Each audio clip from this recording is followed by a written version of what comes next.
तो इस वीडियो हम लोग समझेंगे कि गिट का वर्किंग प्रोसीजर क्या होता है, जो मैंने अभी लास्ट लैब में आपको दिखाया हुआ है। ठीक है, कंपेयर टू अदर, ठीक है, VCH, VCH stand for versioning control system.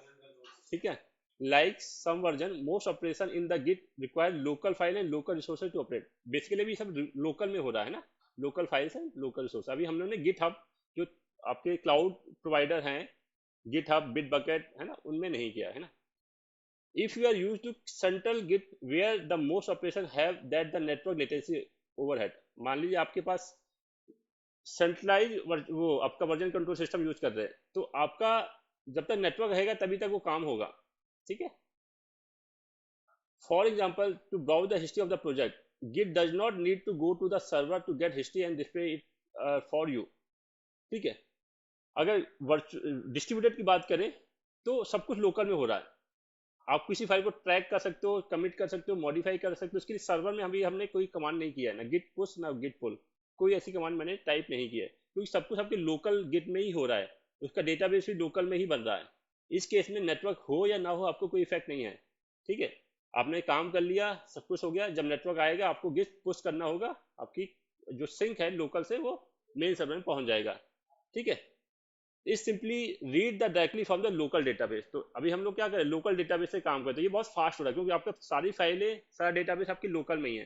ठीक है, Git can look up the file a month ago and do a local different calculation. मतलब एक महीने, एक साल, कितना भी पुराना डेटा आप उसको गिट लुकअप कर सकते हो, उसको देख सकते हो, ट्रैक कर सकते हो, किसने मॉडिफाई किया, क्या मॉडिफाई किया, क्या चेंजेस किया, सब चीज कर सकते हो, इवन रोल बैक कर सकते हो, वो आपके ऊपर है ना।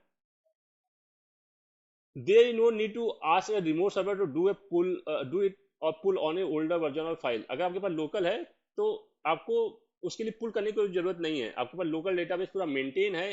ठीक है, तो उसलिए सर्वर पे जाने की जरूरत नहीं है। हाँ, आपने कोई नया चेंजेस किया है, उसको सिंक करना है सर्वर के साथ, तब आपको गिट पुश या गिट पुल कर सकते हैं। गिट पुल कब करते हैं, मान लो एक प्रोजेक्ट में मल्टीपल डेवलपर काम कर रहे हैं, अब आपने आज काम किया, आपको लगा कि रात में किसी डेवलपर ने कुछ चेंजेस किया हो, तो मुझे अपना लोकल डेटाबेस सर्वर से सिंक करना चाहिए, बिल्कुल जो करेक्ट है ना, वही करना चाहिए। तो सबसे पहले आप गिट पुल करोगे। गिट पुल करने से क्या होगा कि आपका लोकल डेटाबेस जो सर्वर में है वो बिल्कुल इक्वल मैच कंडीशन में आ जाएगा। मान लो आप सेम फाइल में काम कर रहे हो, है ना, रात में दूसरे डेवलपर ने जाके 4 लाइन ऐड कर दी, तो वो 4 लाइन का मिसमैच हो जाएगा ना, अगर आप गिट पुल नहीं कर रहे हो। ठीक है, फिर जब आप कमिट करोगे, आपने कोई चेंजेस किया, तो आप चाहते हो वही सिंक दूसरे वाले के पास चाहे, तो उस कंडीशन में आप गिट पुश करोगे। अगर नहीं करोगे तो वो आपके लोकल में रहेगा, दूसरे वाले डेवलपर को नहीं मिलेगा। ठीक है, हाँ, मतलब वो पुल करेगा लेकिन वो पुराना डेटा मिलेगा ना, आपको लेटेस्ट कमिट नहीं मिलेगा। क्लियर है।